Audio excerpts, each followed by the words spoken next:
It's not that I never listen. Have I created that impression? I feel like I've created that impression. I never listen. And that's not the truth. It's just there are some things I'm not going to entertain anymore. I'm too old. I don't have enough time left in my life. You've got grandchildren to entertain hang out everything. with. That's right. I would rather watch an episode of Bluey. Oh, Bluey. Bluey's the best.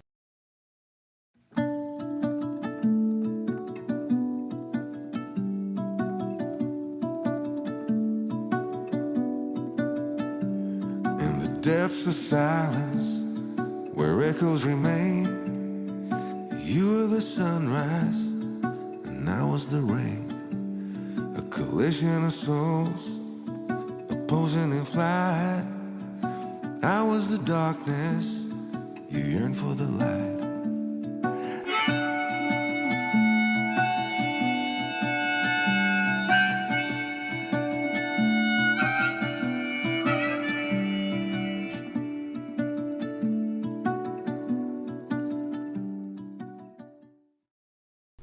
Welcome to Faithful Dissent. I'm James Farlow. And I'm Brian Metzger. And this is our first episode. Our podcast, just to let you know a little bit about ourselves, this podcast is going to be about faith, politics, and society. And it is born out of our conversations together. For about 2 years, Brian and I have just been hanging out once a week, once every couple weeks, sometimes once a month, and talking about all the things that are happening in the church and in the world, which all of you, I'm sure, are experiencing just as much as we are, if not more. And we thought we might start to share these conversations with you that we've been having, and that it might be fun and hopefully helpful. I know we would both love to hear from other people thinking about some of these same changes and trends and disturbing things, positive things, just there's so much happening. Yeah, we wanted to share what we've been thinking about it and also hear back from you. So today, our title is Making Connections, and because that's something we've done with each other and with many other people in our church, and it's something that's pretty tough in a lot of different areas in modern society. So we're going to talk about that, but first we probably should just tell you a little bit about who we are. So Brian, I'll let you get started. Oh, wow. I'm old. I'm over 60 now. I am a father, grandfather, which is about the best thing ever. I've been married to my wife now for over 40 years, and that has been a great adventure. I have 3 kids who are spread out all over North America, and I am someone who likes to ask questions and have conversations and drink lots of coffee and think about things from as many different angles as I can. On the Enneagram, I'm a 5, what they call the investigator. It's kind of like Christian astrology, I guess. So I'm not sure how much I believe in it, but it certainly has some truth to it in my experience. And what else? Pastor of a local church. That is also a great adventure. I have been pastoring, if I can make that a verb, pastoring for, I've been married for 40 years, so somewhere close to 45 years now. But in one form or another, I've been pastoring in a church. You started pastoring before you got married. Yeah. I went to a school that really emphasized the need for us to get involved in ministry. And so we were kind of in the middle of the Bible Belt. There were churches everywhere that, it's kind of like internships now where you go to work and you pay them to work for them. That kind of a deal, Yeah. So it wasn't a thing where I was making money, but it was a thing where I got a tremendous amount of experience and got thrown in the deep end right away, which really did enhance my education experience then, because I realized the questions that people were really asking versus the questions that maybe a professor wanted me to think people were asking. And so that definitely helped shape, for me, a better education experience. And so I've been a youth pastor. I've been an associate pastor. which meant a worship pastor, and there's just very little that I haven't done. And then I've been a lead pastor, or what I hate to be called as a senior pastor until I'm 65. Senior pastor. But I've been lead pastor for, about a quarter of a century now, 25 years. And I should say you're the pastor at the church that I currently attend, which is how we met. Indeed. That's right. That's great. Well, a little bit about me. I grew up in the church. I'm a little bit younger than Brian, a generation or so very behind. Nice. That's nice. And I have my Master of Divinity from Fuller, and I have not really served as a pastor in churches, but I have worked in and around the church for a large portion of my life. Started a nonprofit that worked with churches, and I've also been a deacon in a church, ordained as a deacon, and also consulted with like church leadership teams and other groups along those lines, been in some conferences, led some conferences, things like that. Currently not working in the church. I work as a teacher. So I teach at my local community college, Wake Tech, and I teach students who are interested in getting their GED, who are adults. And I've also worked with folks who are currently incarcerated. So that's just a little bit about me. But with all those eclectic experiences, I just really enjoy thinking about politics, faith, society, like how all these three things intersect. And because I value the way the U.S. is supposed to have a nice separation between church and state legally. But, of course, in life, these things are not separate. The things that we believe affect our politics, the politics that we have affect our faith, and all of those affect the way that we associate and choose to not associate with other people around us. So I think it's good to allow those to bleed into our discussions because, in churches, for obvious reasons, we don't always have, open political discussions from the pulpit. That can be a little bit divisive, but even if it doesn't happen in the pulpit, it's something that the congregation is happening in the congregation and people's families about how these things affect each other. And with a lot of the walls that have come down, a lot of the separations that have been kind of broken apart, and maybe better way of saying it is the institutions in society that have been in retreat with all the changes that we've seen in the past 20 years. Things have bled together. And so I think we can't really keep those separate anymore. But today, I wanted to talk about one of the big issues I think that's facing all of us, which is the loss of community and how we form communities and connections.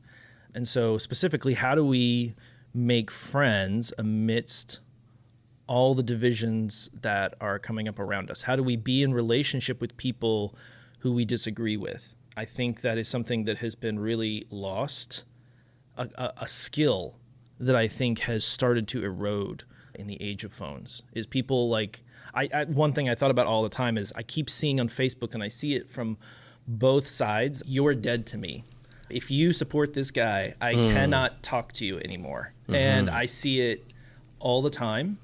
And I understand some of the sentiments. I mean, I understand that sometimes some of the things that we've seen people do in the political sphere are, what we maybe from where our background have grown up with or beyond the pale. So I'm not going to shortchange people's passions or say that there aren't really big differences between different groups right now. Yeah. There are. And some of those, should be opposed. Some of the things that people do or people are proposing should be opposed. But I think that the response to some of the rhetoric that we see is to just cut people off and to assume that, to kind of go down into enemy language. You're dead to me. You're the enemy. I can't believe how you would support that person. And as a pattern of life has become really toxic. And it would be one thing if people kind of maybe said some of those things on Facebook and Twitter and other places, but, just had normal relationships in life. But I think we've seen people just kind of retreat and isolate through technology. Yeah. And so I think that one of the things I just wanted to talk about today, explore, kind of converse, like how are we practically, what can we do as individuals to make connections with others and be able to talk to people who really disagree with us? And I wanted to toss it over to you, Brian, because as a pastor, you were, talking to people every week from a pulpit who have different perspectives. And I know the past 10 years have been hard at times with people kind of expectations around politics. Yeah. Oh, yeah. No, I mean, we've definitely had, in the 2016 election, we had people leave the church, not because I promoted one candidate over another, but because I wouldn't promote one candidate over another. And so that became both kind of a shock and hurtful and disorienting. I'm curious about it because I think for me, I'm a big fan of boundaries. I think healthy boundaries are a good thing, and so I think that it makes sense that there are times where, when you've got a family that every time you think about going to Thanksgiving dinner with that family and everybody there is going to be of a particular political persuasion and be very vocal about it, kind of self-congratulatory about it or very anti the other party, in that space. I can 100% empathize with somebody who says, I'm just not going to put myself in that environment. That's toxic and it's not going to be healthy. So trying to find that space, I think just overall the capacity for civil discourse has been eroded drastically. I do think that we do find ourselves today in an us versus them world there's always been an element of that, but that hasn't been the preeminent feature, where I think now we've just realized that the best way to leverage our position is to make your position to be like you're trying to destroy the world. You're trying to, kill the babies. You're trying to burn everything down so that you in your position creates an existential threat. For me, it's not just an ideological difference, where we can talk about these ideas we have about, say, governance or religion or whatever. But these are things where I feel like my very existence is threatened. And if I was a trans person in the current climate, I would feel an existential threat to myself. So it's not just it's not like these are just intangibles. It's just a matter of opinion. It is, arguably dangerous, to be a certain kind of person, not unlike, during the civil rights movement or prior to the civil rights movement in the U.S., to be a person of color was you were born into the world not, being judged based on your character, but based on your color. And that's, I can't, as obviously a white older man, I can't even conceive of having to live my life that way. Well, just as you're saying that, one of the things I think about is the incentives have changed. That's for me, even as you're saying that, there's two issues. There's one, treating people as the enemy, but then with the example you gave of going to a family dinner where everybody was kind of loud and proud about it and making it seems like there's been an incentive away from being civil, being friendly, right, and actually an incentive into I'm just going to be as abrasive as possible. Right. Yeah. And that makes, I agree. I think that makes the reaction to "you're dead to me" more understandable. And I don't think you can critique the reaction of "you're dead to me" until you understand that our incentives have changed and people are actually making spaces that are more inhospitable. Yeah. And I would would say that across the board. I really think it's a technology thing. It's not, if you look at fashion in the 2020s, fashion in the 2020s doesn't look that different than fashion in the 2000s. It's funny, if you go to the 2000s, if you go look at a TV show from the 2000s to today, and then you compare a TV show from the 2000s to the 80s. Right. It's a dramatic difference in fashion. Sure. And I feel like if you were to kind of just eradicate social media, today, people might go back to where they were in the 2000s, which was a little bit less it wasn't. It's not that it was polarized then, but it was not quite the same kind of rolling outrage machine that we have today.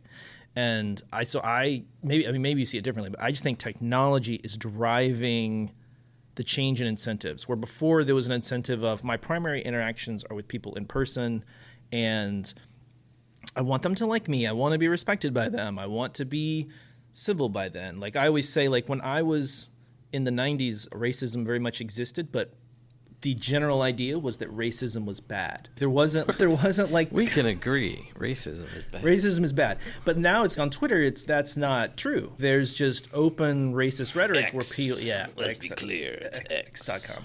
There's the technology and the internet has incentivized, it's allowed groups to find each other. That's right. Yeah, for sure. And then it's incentivized the worst behavior from those groups. Mm-hmm. So it's, can I make myself the flagship of white racism? So because then all the other white racists will come to me. But do you think I would maybe posit it this way? I'm not sure that technology has created that, but I would say that technology has facilitated that. Yes. I mean, we can go back through time, and the Klan didn't rely on technology in order to find each other and to use geolocation for the next cross burning, right? Yeah. They didn't just drop a tag. So those things have been there, but absolutely, like I just don't think you could deny that technology, and particularly social media, has amplified that, or the internet, with Reddit and other sites. And not to pick on Reddit, but it's just there are all these places now where people of a certain perspective can gather together, become an echo chamber, and just bounce off of each other, which just, like you're saying, it just increases, amplifies, what's there until it reaches an incredibly dangerous fever pitch. And I think also, within those circles, because whether it's watching Fox News as your only, are we allowed to say that? Can we say that? Can we name names? Yeah, we can name Fox News. I mean, I would name like MSNBC is like sure. Not the same, not the same, but similar. Yeah. So, but any kind of, this is my one outlet. Yeah. I mean, like we can say National Enquirer. I get all my news from the National Enquirer. Yeah. Well, that's going to make you a certain, that's going to form you to be a certain kind of person. Yeah, with a certain perspective and certain things you're going to believe about Bigfoot and UFOs and things like that. And so I think that I think it's inescapable I think it'd be hard not to agree that technology. And I definitely would not be a proponent. I would not say burn all technology, but I think it's a thing that, I would compare it a little bit to like where we are, where it feels like to me we are with AI today, where our practice is way ahead of our ethics. Yes. We haven't really thought through all the ramifications of the thing that we're doing, and I think similarly with technology, even though now, what would we be with Facebook? A decade? Oh my gosh, we're almost 2 decades. It's almost a full generation of Facebook. It's probably 10 years before I was allowed to be on it. But in that time, it has, it has. I'm just trying to calculate in my mind. What is that? 3 elections? 4 elections? 08, no, it's more. 08, 12, 16, 20, and 24. So I think that's 5. 5. So 5 elections that it has been a part of, shaping the discourse. And you can't get away from that. Same thing with Twitter or X. And so I think there are positives. Like I remember I was in Egypt right after Arab Spring. And I was in Cairo talking to an archaeologist who, that sounds very exotic, doesn't it? That's just a bizarre. If we had time, I could tell you the story. Did you have a hat? And you were? I did not. You were running away from a large metal stone? I did. I had a hat, but I was not running from anything at that time. But I was at the museum in Cairo, And he was just telling us, the group I was with, he was telling us the story of how when, like you can see right next to the Museum of Cairo, there is all these burned out buildings from the riot that took place. Yeah. And he was saying how the kind of academics and archaeologists and other people involved in antiquities and culture, they were all messaging each other to say, hey, there's this fire right next to the museum. We need to go protect these artifacts. And they went down and formed like a human ring around the museum to try to dissuade protesters from, looting and pillaging and burning. And ultimately saving, a significant chunk of human, history. And so there are good things, positive things that are there. I think like you're saying, it's really facilitated, though, unfortunately facilitated as much breakdown or more breakdown perhaps than positive benefit. And I think those technologies, the problem is not their like utility, it is their incentives. It is like what they're like, how they actually make money. Is that a lot of these technologies make money based on somebody being the most passionate and somebody being the most outraged or somebody being the most excited, but it's an emotion aesthetic based monetary like money system. It's not selling you a product. It's trying to get people to sign on to be interested in what other people are saying. And so the incentive structure is messed up. And I thought, we think back to 100 years ago with the Ku Klux Klan, all the energy, they didn't have all these technologies, but there was a ton of energy around white separateness, white racism, and gradually that energy around that died down. Of course, it took massive amounts of work and sacrifice to make those changes. But the energy that drove that, I think, subsided until you had something that actually made money off of people's outrage, made money off of that kind of thing. And I think that's the difference now is like now because the economic incentives of Facebook and Twitter are to be the most outrageous, to be the most different, the most interesting, to monetize that. It helps it to grow. It helps racism to grow. It helps passionate about your Democratic Party to grow. It helps passionate about your Republican Party to grow. But it doesn't incentivize wisdom or truth or connection. It just incentivizes passion. And so I think all the good anger or fear. And all the good parts that could come from something like the ability to message somebody else. If there was a different economic model for that technology, it would have a different effect. Maybe not. I mean, I don't know. Maybe the technology just bends itself a certain way.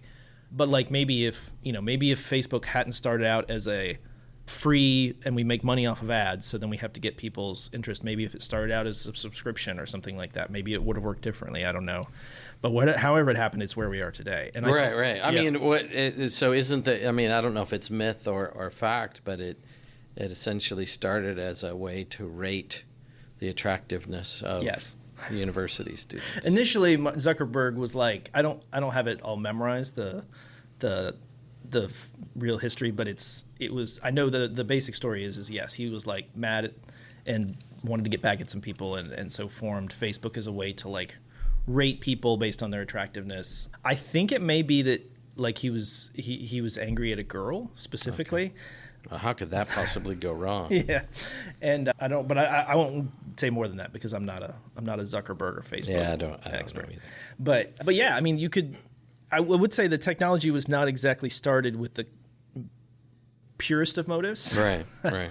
Like many things on the internet. And it's where we are today. But so, I mean, given all of that, we can't change that. We can't, change social media. Certainly, I don't have the power to change social media. There are people who do, but they wouldn't. Yeah, I mean, the money problem is real. I think my critique then, I would have a critique of the response. I would say, okay, yes, people are acting ways that are inhospitable, and I don't want to be around them. Sometimes it's unsafe.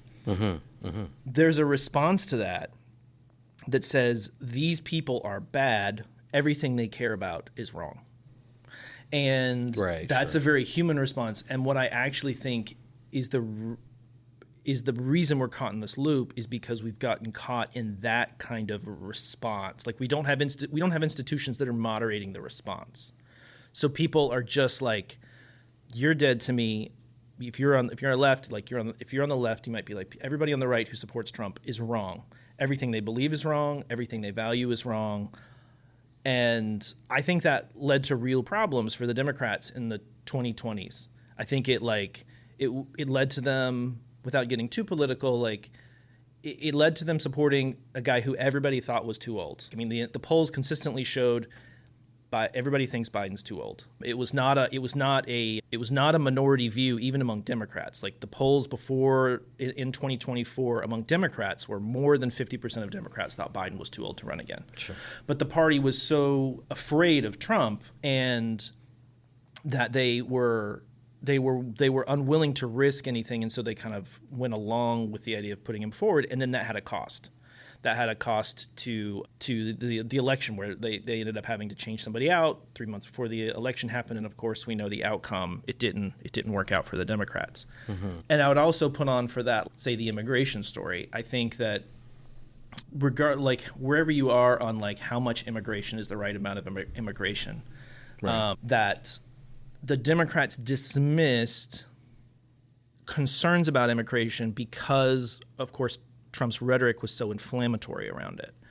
And they missed the fact that a large number of people in the United States were concerned about the levels of immigration, how many people were coming in the country at once. And they didn't, wherever you are, again, on the morality of different levels of immigration, as a political party, you have to understand what the majority of the people in the country want and tailor a policy that at least for the Democrats, kind of just having a lot of people say open borders is the right way to go, when the majority of the country doesn't want open borders, at the very least, it's not a message for getting your people reelected. And so, again, I'm not making a statement about how much immigration is right. What I'm saying is if you get caught in only seeing the other team as bad, you actually will miss concerns that people on that side have that might be legitimate, even if it's expressed in a wrong way.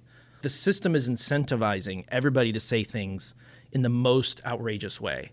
So you treat everything that they say as outrageous, but it might be the case that some of the concerns under that outrage are real, but because the way it comes out, because of what the system wants, because what the algorithm literally wants is for you to say it the most outrageous way you can, you might miss the fact that this might actually be a problem. And it gets very hard to distance yourself from the rhetoric of whatever team is not your team and actually say, okay, getting back to immigration, is immigration really high right now and it's not sustainable and people are concerned about that and we need to think about how to address that in a responsible manner. But if you just hear, Trump's daily tweets and all you focus is on that, you actually are not able to have a real concern about what's happening because Trump just wants you to be outraged, and it just feeds the cycle. I don't know if that makes sense, but I understand what you're saying. I probably only agree with about 80% of what you said. Okay, tell me about the 80% you agree, the 20% you don't. Yeah, I think it's interesting just the way, I guess, as a starting place, the way you're characterizing that. I would say if I watched, my perspective would be that if I watched, let's say, Fox News, MSNBC, CNN, and BBC, that the one channel that I am certain is going to paint an us versus them story that will go to the extreme of talking about immigrants eating ducks or geese or cats or whatever is going to be Fox News. That they're going to consistently, I mean, even in legal court things, they've said they say in a legal document, nobody would take this seriously. Nobody would take this as fact. This is meant as entertainment. Yeah. So I think that there's a propaganda side to the right that doesn't. That there would certainly be some niche things on the left, but I don't think there's any equivalency on the left to, even MSNBC at its most liberal, I don't think is generating those kind of the number of false stories that Fox News is just like proliferates. Sure. And in court has had to, signify or had to admit, like that was, we're making this up. But I think that some of that comes out of, both sides recognizing the power of a story, crafting a story, and not really concerned all that much if the facts match the story, and that goes back, like beyond civil rights. Oh, sorry, that goes back beyond civil rights, but certainly to civil rights, but even. Back in the day, black man is coming for the white woman, and black people are taking, black and brown people are taking white jobs, and then you even have Trump saying, stuff about black jobs. It's utter madness, and it's a narrative, and that there are people who have heard that narrative so much that they just accept it as true, and anything that supports that narrative they accept as true, and don't seem to have the heart, mind, or energy to explore those things to find out if they're true. And so I think that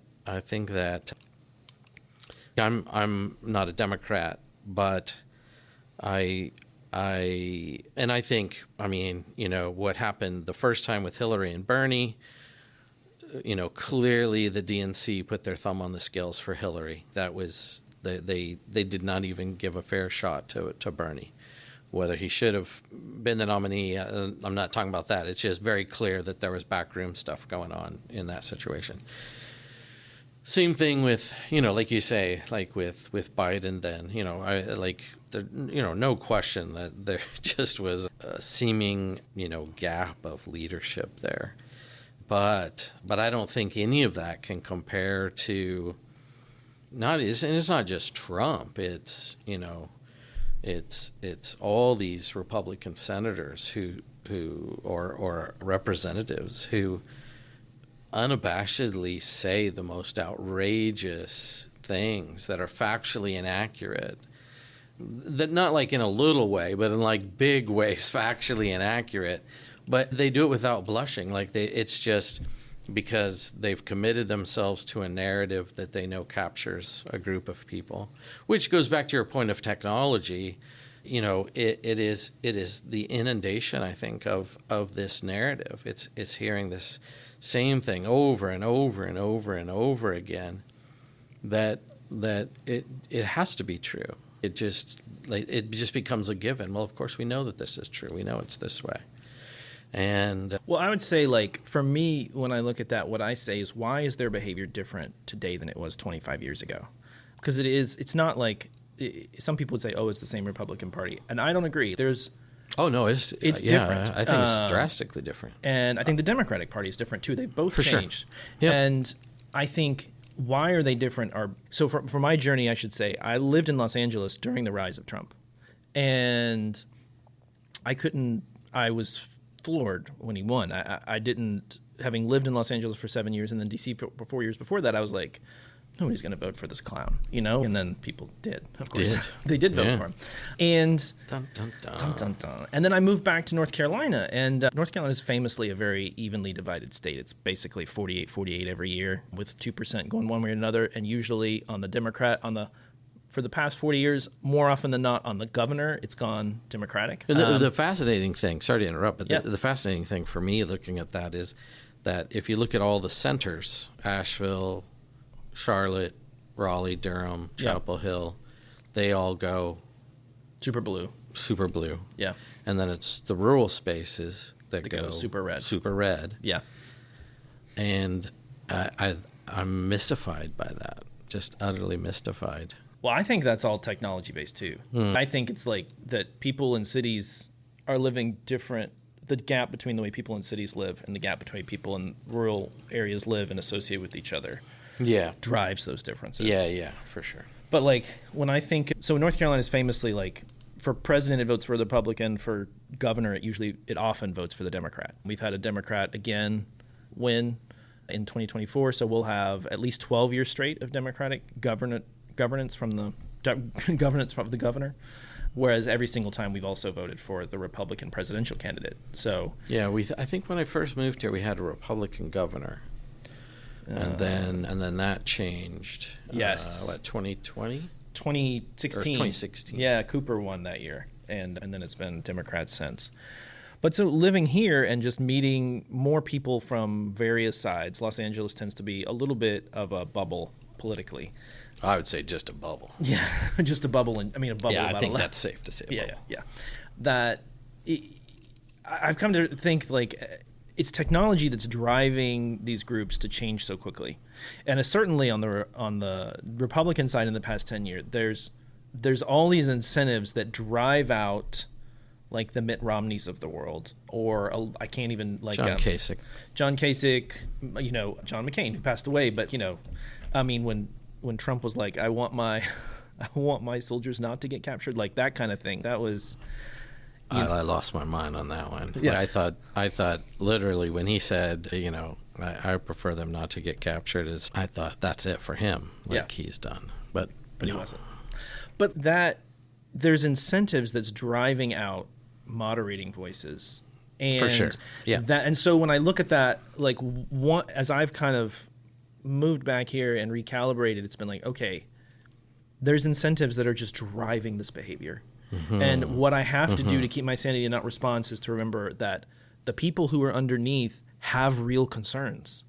And the behavior that comes out in the national level and on social media is legitimately like bizarre sometimes. But that doesn't mean that the things they care about aren't important. And that's one way that would be kind of how I segue is getting back to how do we have connections is I think the technology is driving us to see people as means to an end or see people's ends as definitive of who they are. Somebody votes for Trump, so that defines them as such and such a person. So somebody votes for Kamala, so that defines them as such and such a person, and their concerns are invalid. And I think that the classic response that like philosophers and wise folks, and then the Christian response as well, is to see people as ends.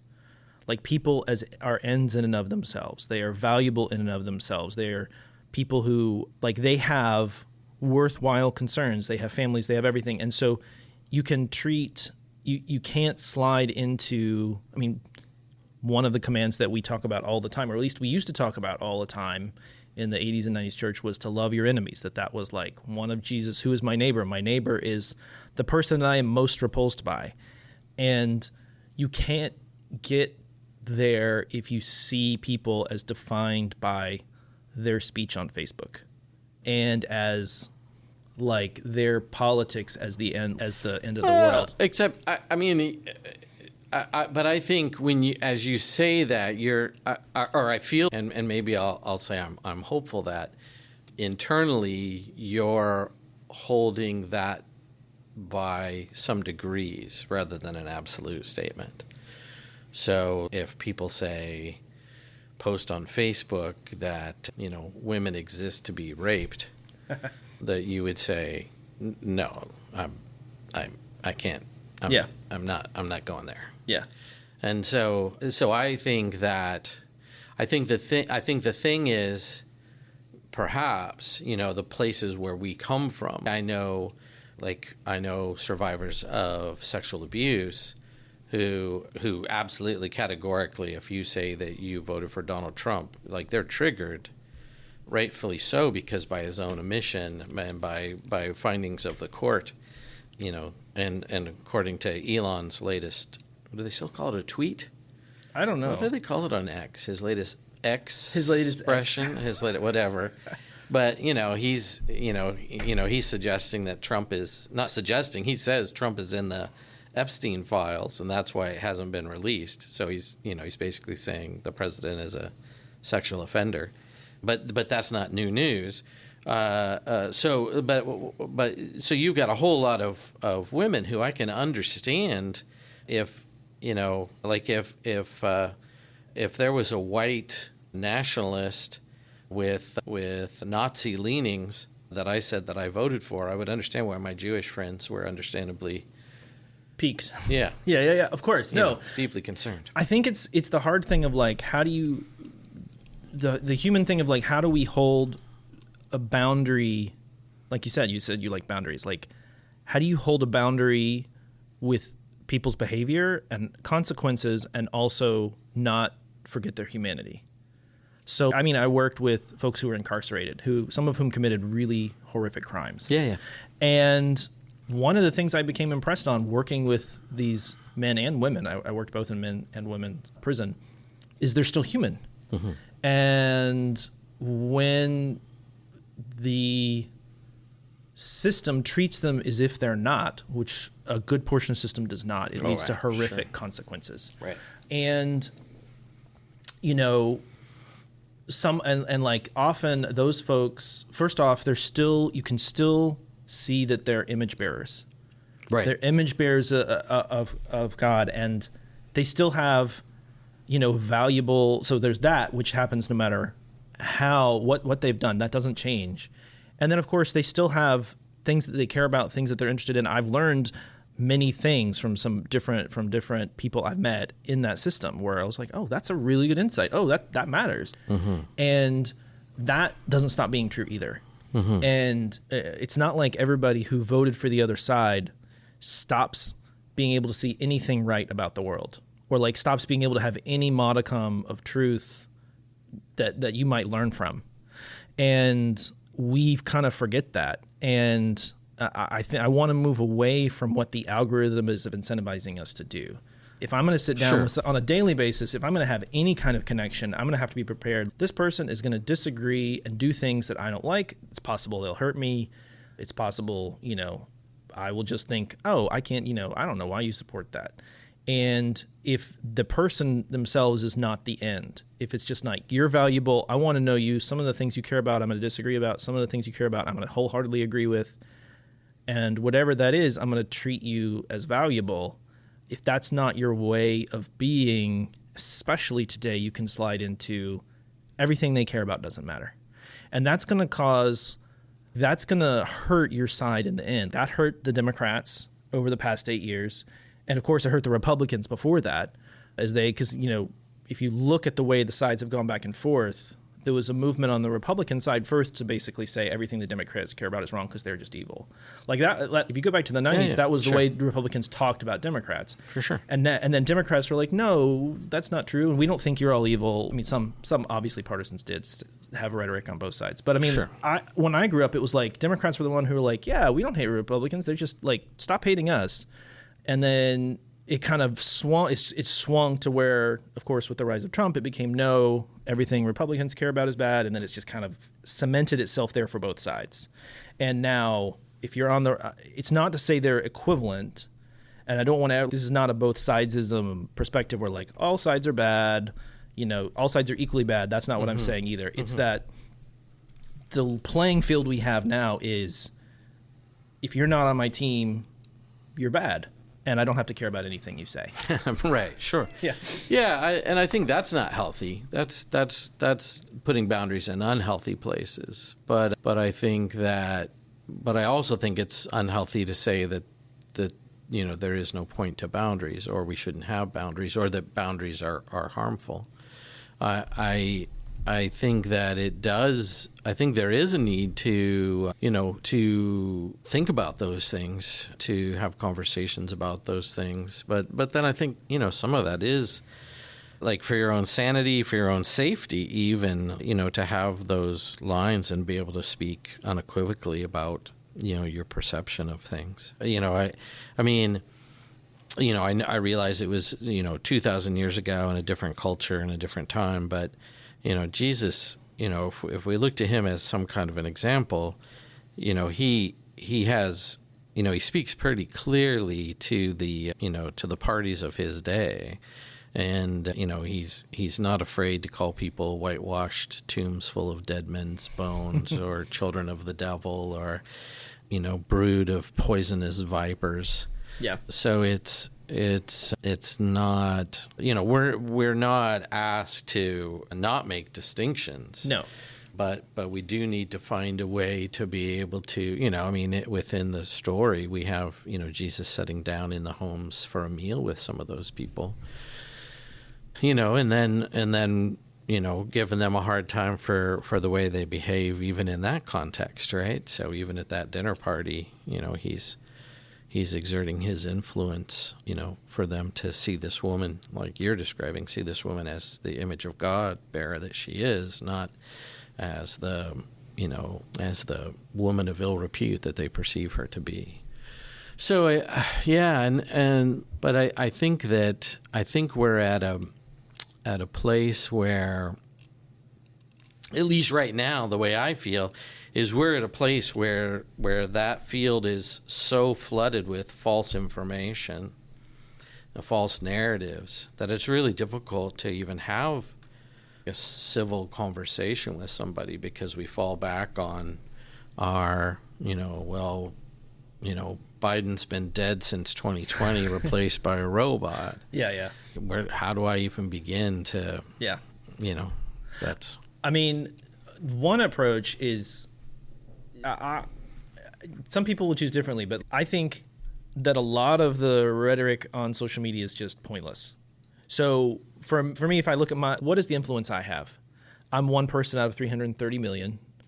I feel like that the goal of all these companies and corporations is to steal my time and thought to think about things that ultimately I can't really have a lot of effect to change. I can vote, I can protest, and I can be a part of an organization. And I think those are all really effective things to do. I'm going to vote, I'm going to protest, I'm going to be part of organizations, and I'm going to mostly be a part of organizations on my local level, because those are areas where I can have an impact. And I think not like I'm actually like I enjoy talking about politics, and I probably will talk about it on here a lot. But in my interactions with just normal folks, I don't. It's almost because like you said, the narratives have become so wildly unrepresentative. And because it's so difficult to kind of talk, and because frankly, like most people don't have an ability to we're spending hours of time talking about this with our friends sometimes. Right. Or maybe a better way to say it is, it's fun to talk about with our friends where it's like casual. But if you're going to meet people who are different than you, right. Like, why spend all your time talking about something that neither of you have much of a chance of changing in the next hour and 20 minutes? That's Instead, let's just let's talk about what sports team or our kids or... Right. It can be equally dangerous. Yeah, it can be equally dangerous. But have fun. And if somebody has a really different opinion than me, remember, they don't hold the keys to the nukes. Neither do I. What do I like spending time with this person? Do I think they're worth my time to be around? Do they have we have a connection that is important? And if they do, as much as you can, move away from the national topics that we both don't have a lot of sway over at that moment. But isn't it maddening to you to be, and maybe you haven't had these conversations, but I'm sure you have, where you're talking to somebody and you say, "Hey, I love that beautiful blue sky today." He says, "Is it blue? I don't think it's blue. It's green. I think it's green with a little bit of yellow in it." And you say, "That's what we call blue. It's blue. It's a blue sky. That's." Well, see, for me, like I also have the background in anthropology, and like for me, it's become more of that's fascinating that you think that. Why do you think that? What is going on? I've become more of what is going on in this person that is pushing them to feel this way. Sure. And some of this comes from my training in nonviolent dialogue, is to just, if I'm going to talk to somebody who's really in the weeds, and I have some very close friends who are really in the weeds on a couple of the different sides, is to just be like, the only kind of thing I do is kind of police the we language or the they language. And I'm like, and they're like, oh, they do this and they do this. And I'm like, well, who does that? Can you give me an example? If I'm going to have a conversation and they have to have a conversation about politics or something like that, is to just be like, what is your experience? Tell me why you feel that way. And usually if I start asking them questions about that and just be interested in who they are, eventually I'm going to find something that is something that either we either share, or maybe not even something that we share. It's just like something that they're really on about that's important to them. Like, I have a friend, and super, super, super Republican. And this was years and years and years ago. And when I was talking to this person, it was just like I could never get through the wall of politics. Everything was framed in politics. Yeah, sure. And this was before like the current era. This was before Trump, before all of that. Everything was like Republicans are bad. I mean, Democrats are bad. Liberals are bad. Liberals are the evil one. Mm-hmm. And it took me years to figure this out. One time they were talking to me, and they're so passionate. One of the issues they were so passionate about was abortion. And come to find out, against. Yeah, against. And come to find out, when this person was younger, the person they were with, the other person they were with had gotten pregnant, and this person was really excited to be a father. Mm. And this person, the person that he was with, did not want the baby, and had an abortion. And he was like, "I'll take care of it. You don't have to do it. I'll do it. Just give it to me." And the person that he was with just decided to have the abortion, and that was completely devastating to him, because he had really, really wanted to be a dad. He believed that it was alive, and was emotionally traumatized by that experience. Sure. And that was all of a sudden, and that's not the only trauma this person had ever had, but like that all of a sudden crystallized. I don't have to make a moral judgment on everything that person thinks, or treat, and they have, and also not go the other way and say, like, they only think this because of this trauma experience. That would equally be dehumanizing. But I could also be like, this person has had a traumatic experience that has been really hard for them to move past, and drives some of the way they think about these things. And I can care about that person and be present in that person with that experience, and be like, that was really hard for you. And I understand why that has been something that's been difficult to get over, and that's painful. And all of a sudden then I'm back in that person's humanity. And I don't have to, I think the value of my faith, and I think that the resources that faith offer that so many people have missed out is that when we treat people as ends in and of themselves, and realize that whatever comes out on the surface 20 years later is a result of all these mix of things, when we treat them as ends in and of themselves, we can get out of the you're right, you're right, you're wrong, I'm right, you're wrong, you're bad, I'm bad, you're good, I'm good, all of that dichotomy, and just be like, I can care about you and your experiences and the things that have happened to you. And just like God does, just we learn about in faith, is that God loves us no matter what we've done, or no matter who we've hurt or who we've been hurt by. He loves us just the same. Mm-hmm. And that I don't have to be the judge, because I've committed things I've done things that are wrong. I've made mistakes. Mm-hmm. And I don't have to, my person is not insecure based on their feelings or beliefs, and their person is not insecure based on my feelings or beliefs. I can just treat them as an end, just as an infinitely valuable person in and of themselves. And then, you know what? We disagree about that, and maybe we can have a deeper conversation outside that realm, or maybe not. Maybe I just respect their humanity. But I've worked with people who do nonviolent dialogue, and they work with people who are like in wars against each other, and get them to sit down at the table and talk, and like basically work through it and confess. And maybe they're not the best of friends, but all of a sudden it's been diffused. And if that can happen with people like that, and then just what we see in the Bible of how Jesus treats us and how Jesus treats everybody he was around, whether they were rich, poor, whatever, he had words to say, but he was like, anybody who came to him, I think he treated everybody with humanity, with kindness and compassion, even when he was speaking forcefully. And especially, when someone came to him, he was open. And I think that posture is that's the only way we'll wade through all the toxicity that is going on right now. Because otherwise it's so easy for us to just get caught up in the teams.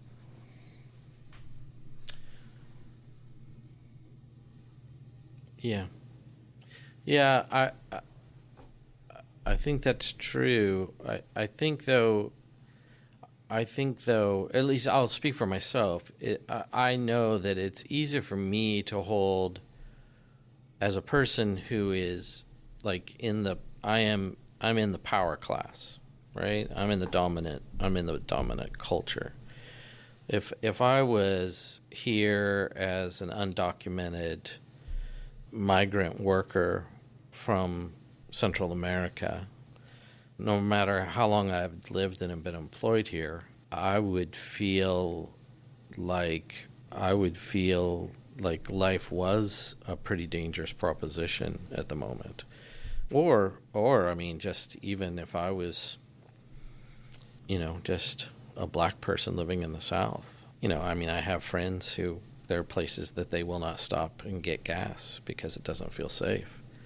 And here in the South. And it's hard for me to then, try to describe for them how they should relate to, somebody who, it would be nice to say that we're not on teams, but there are some teams that really do want to ship me off to El Salvador without, any kind of due process. There are people who want to lynch me if I was a black person just because of the color of my skin.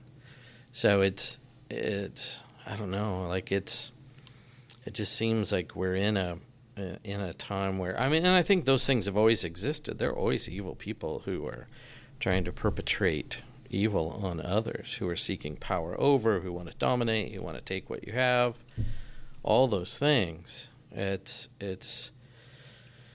just dangerous to be in the minority culture.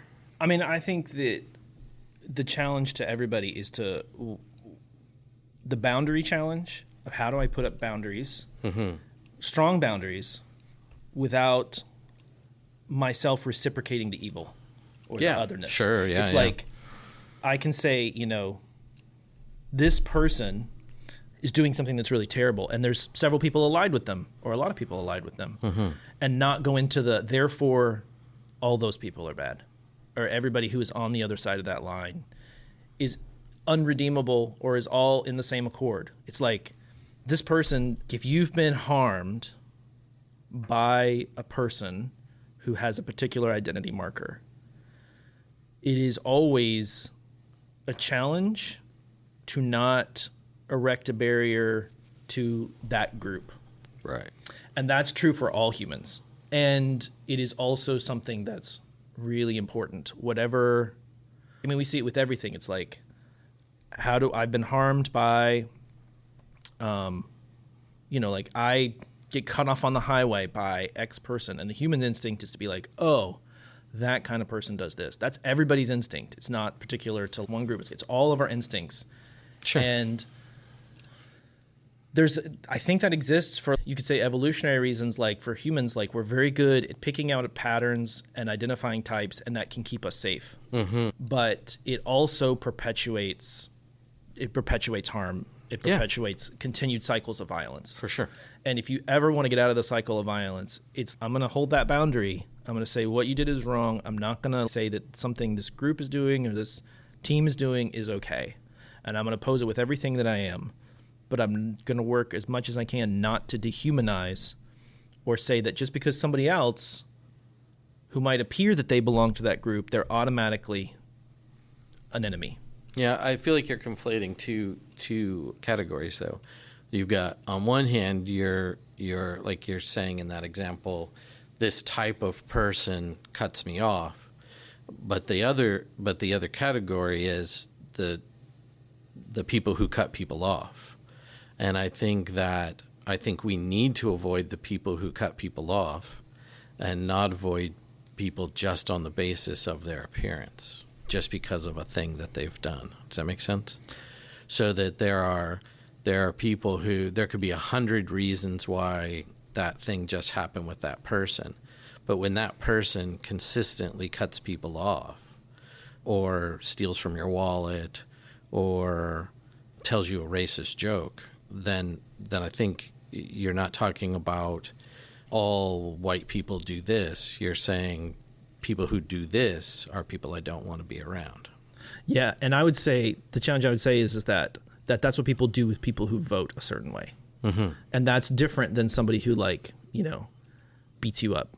And like people who, and I'm going to make this like hard challenges, is like people who vote for a candidate, that is not the sum total of their identity, and that doesn't mean that everything they care about is wrong. Like the things that Trump are doing, for instance, there's some things that I'll just say there's some things that Trump are doing that I think are very, very wrong right now. And I am not going to equate his badness to everybody that has voted for him. Sure. Yeah. And I don't want to say, and I do not think that Trump is the only person doing bad things who are in politics. I mean, like there's things that like Obama did, there's things that Biden did, there's things that these people do that involve the death of other human beings. Exactly. And that is a grave sin. I mean, it's horrific, some of the things that have happened, that some of the people in charge have done. And their sin is not, I do not equate what they have done, like, it's dangerous. It's easy to equate what they've done to then everybody who voted for that candidate. And it's like people have two choices, mostly in the United States. They either don't vote, or they vote for one or the other, or they write in a candidate that doesn't really matter. That's kind of the people's choices on the voting. And it's one thing they do that 300 million or 180 million other people do that literally tells me nothing about how they care for their mom or how they feed people that they meet or how they like treat people in their church. Sometimes it might tell me something, but most of the time it doesn't. And we cannot succumb to the danger of, we see the evil things that people on the national stage do so much. We then are so like, I mean, it's literally hours of our day, every day that we see. And then we transfer those feelings onto the people who support that team.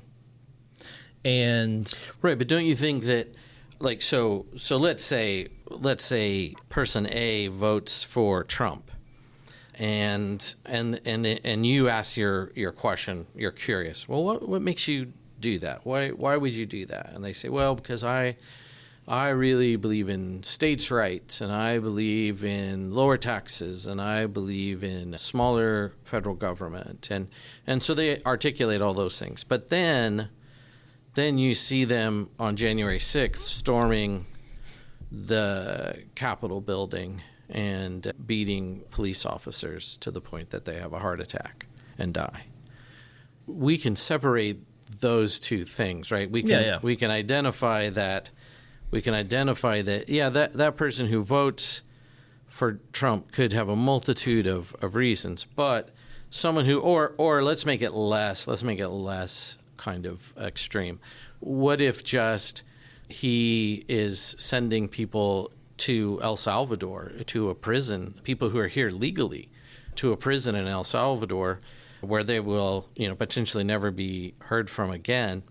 And you're talking to your neighbor who says, about damn time, I'm glad we're getting these people out of the country. I think they should be. And you say, well, but the person was here legally, and well, I trust him. I know he's doing the right thing. And isn't there a point there where we go, no, I can't. Like, you and I are not going to be friends if that's where you're headed? I would say no. No, I would say somebody like that, it really depends. Like, people have a lot of terrible things that they believe. Like, I can think of most of the people I know, whatever side they're on of everything, a lot of them have said to me something in my life where I'm like, I don't think that's good. And that would not be the boundary for me of whether I would like be friends with that person or want to talk to them, be in relationship with them. It's like, no, I would want to I might let them know some of my strong feelings about that, or I might be like, I really don't think that's helped. I think that's really dehumanizing some people, but no, I would not dismiss that person as a possibility for being my friend or somebody that I would want to talk to. I think leaning into relationship with that person, potentially, it would be much more esoteric things like, does this person make time to talk to me? Do we seem like we vibe? Do we seem like we want to connect? Like, it would be like, like the things that allow me to be friends with people have very little to do with the specific political thing they say. It's much more like, do we commit to each other? Do our schedules overlap? Do we feel like, do I just react to somebody and be like, well, I don't like you. And it might be that might be like something that's just like when somebody expresses that opinion, it just like slams into you and you're just like, well, we're not going to be great friends. Yeah, I mean, I don't That's hear fine. it as a political opinion. I hear it as this is how I think people should be treated, or I'm okay with people being treated in this way. Yeah, I mean, I've been friends with too many people who are like, I mean, I taught prisoners. Like the way they speak about things is just some of the things they said were just like, that is not okay. That is not good. But sometimes I was still like, you know, it's different. You know, you're a teacher. You're not like hanging out with them in everyday life. But like, I could have a fun conversation with them at the same time. Like I have to learn to appreciate the person beyond the individual terrible opinion they say. And I very much believe that. And it's very different than if I am like, again, I think the January 6th description you said is actually a great one. It's like if somebody's going there, like I will call the police, like I will stand in their way, like I will run away to get out of that situation. Like that's a very different thing. But I think what's worth pointing out is that's like less than 0.1% of the people who voted for Trump in the 2020 election participated in January 6th, who actually stormed the Capitol. That's 2,000 people, I think, or so. 2,000 people out of 100 million. I mean, that's a vanishingly small percentage of people who actually did that. It's terrible. And the things he did that led up to that moment are terrible. And we can recognize, again, all the bad things about that. And remember that there's 100 million people that voted for that guy. And I'm not going to treat like all of them like they're January 6th rioters and not be friends with them because, or even, I think even beyond that, think that their concerns about things that happen in the world don't matter. Like I have. Right. But if you had a friend who said, man, I wish I would have been there. I would have been like, maybe that's not a great I would have been like, that's not a great thing, but that wouldn't mean I would cut off relationship with them. Yeah. And I mean, that comes down to, there's just too many people I know who I value, who, I don't know. I mean, people just have, my philosophy is that like people's opinions about things like that are not rational. And I don't mean that in a bad way. Like they are driven by forces that are powerful in themselves and they're powerful in society. And we have to respect and understand those forces and not treat them. This person is not a Cambridge trained philosopher who has a 10-point reason about why they think this terrible thing. And therefore I can treat them as, you, sir, have committed yourself body and soul to evil and you know why you do it. And you are living it out every day in every portion of your life. Therefore, you should be in jail and I'm going to not associate with you ever again. Like that's not most people. Most people, people don't even know why they believe things. Sure, but I'm just saying, not hanging out with somebody. Like I'm not talking about throwing them in jail. I'm just saying there are just people. If I'm out, say with a group of friends, and they introduce me to a new guy, who the whole time we're at the pub, he is taking a sip out of everybody else's drink. And he's picking his nose and he's wiping it on the table. I'm just not inclined to hang out with that person again. And that to me gets from the specific to the general. And so what I'm saying is I see people on Facebook who are like, all blank supporters are dead to me. Sure. You have no value. Like everything you believe in is bad. Versus a person spitting in people's drinks in a bar. And then, I think in any individual situation, you're around somebody and you're just like, I do not like that person. I do not want to be around them. Like they're rude, they're mean. I'm going to put up a boundary. That's different than a categorical laying of boundaries. And I think what we have is people's minds have become so consumed by what's happening on their phones and in social media and in politics that they've lost the ability to have conversations with people who are different. Yeah. I mean, I think curiosity, as you've highlighted, I think that's essential for community. I think as a priority. I think that prioritizing time to actually be together without a phone between us or a screen between us, I think that becomes essential in these days that we're in.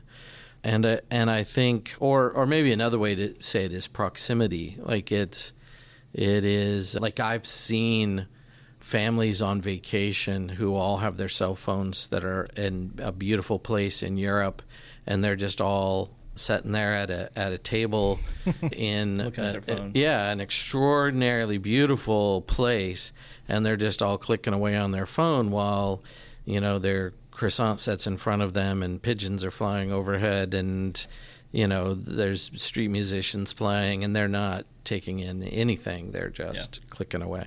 Yeah, so I think there's, being proximate to each other. I think, having communication with each other, curiosity.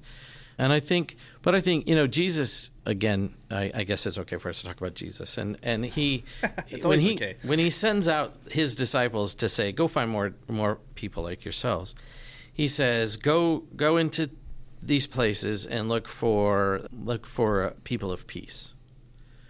And I think there's a fundamental understanding that the kingdom is going to grow by us identifying the people in whom the kingdom is already growing. And I think the kingdom starts with peaceable people.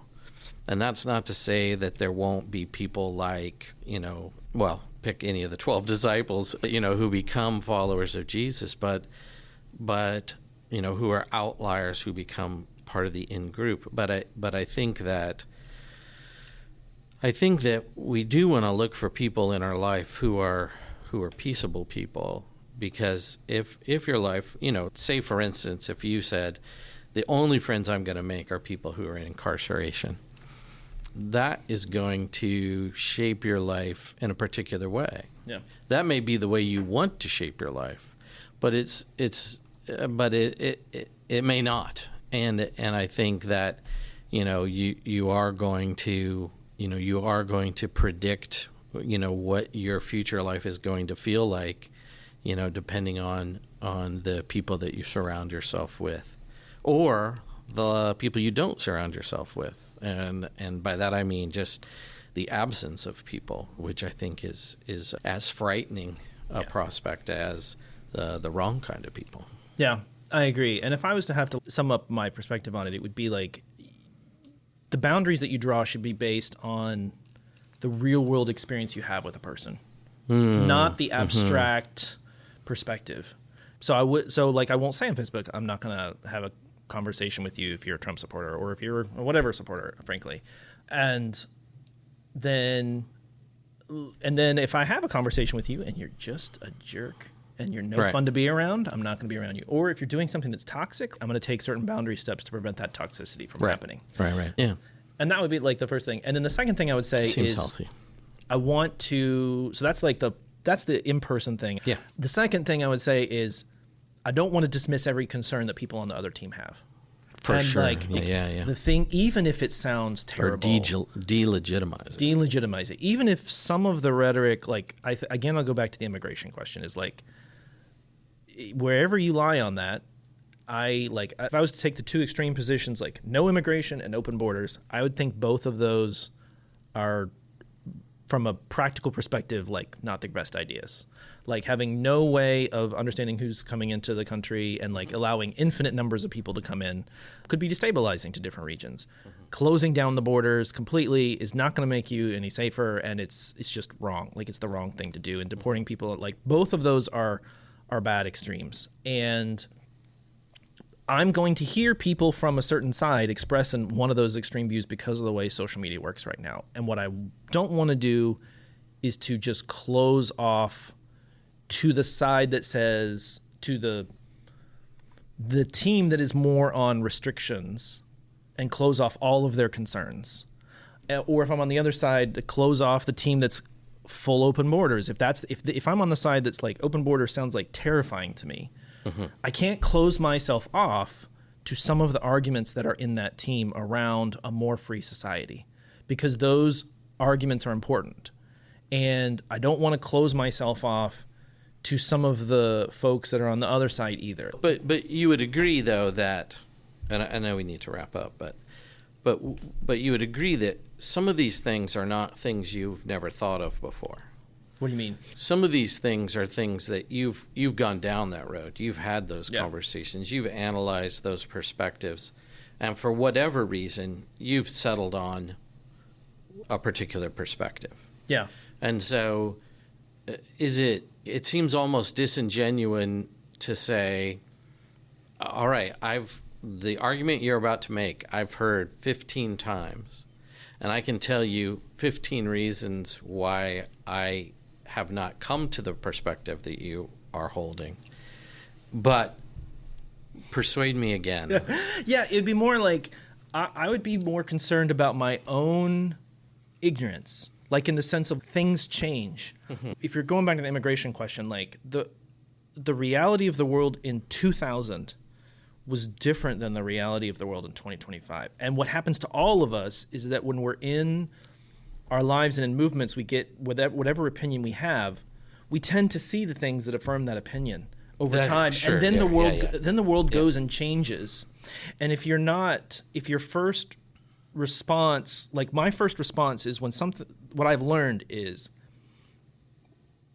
when some of the things that come up out of the blue in politics that just seem like they're just crazy, my first instinct is often to be like, that's crazy. Absolutely.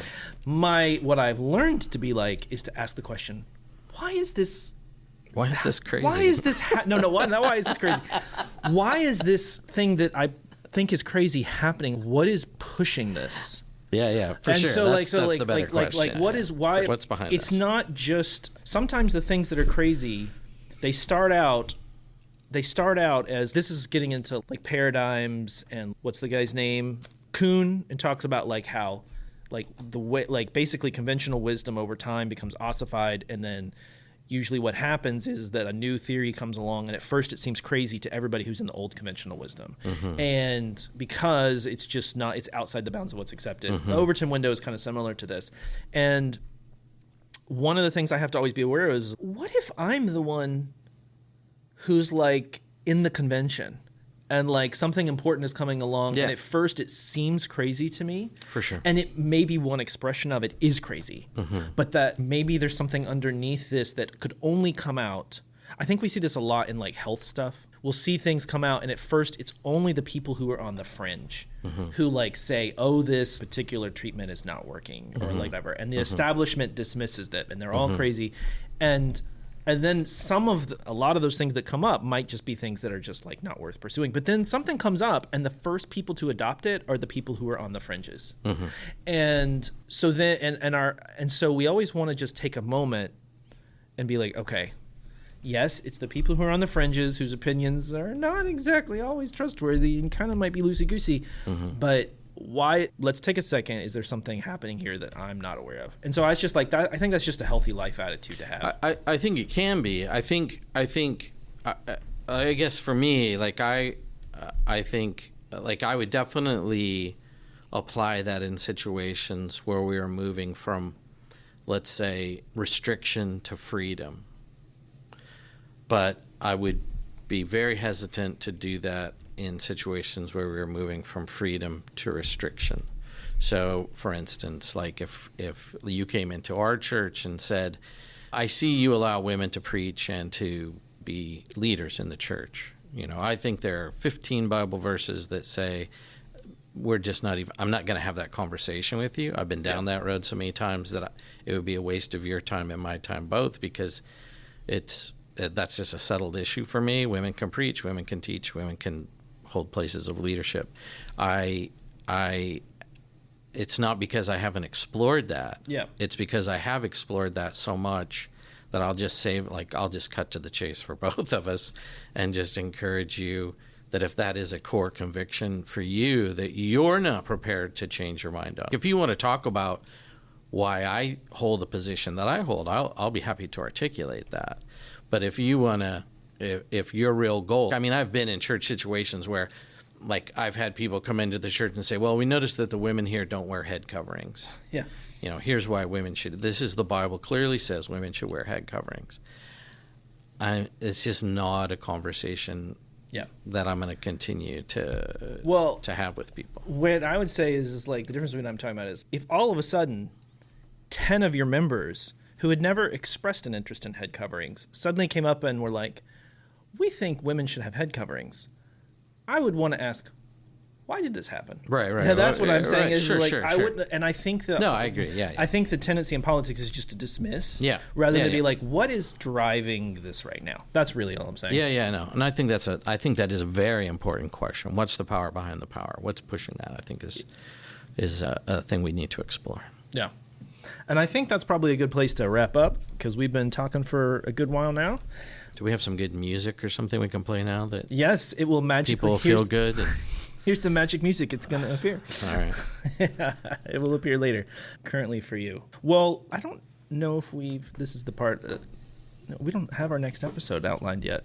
So what am I going to tell people for what they should come back for? Come back next time for more scintillating discussion about things that will surprise you. There you go. Or bore you. Or bore you. But things we'll be here. that you can weigh in on, and James will listen and I won't. There you go. Okay, yes, I'll be the one to listen and address the comments. Okay, if you are listening to this podcast and you've liked what you've heard, please give us a 5-star review and share it with your friends and comment on People review? Oh yes, my gosh. yes, give us a 5 and comment or send us a message if you have something that That's you want us to pressure discuss. now. I feel pressure. You should feel pressure. This is a pressure-filled podcast. All right, we'll see you guys next week.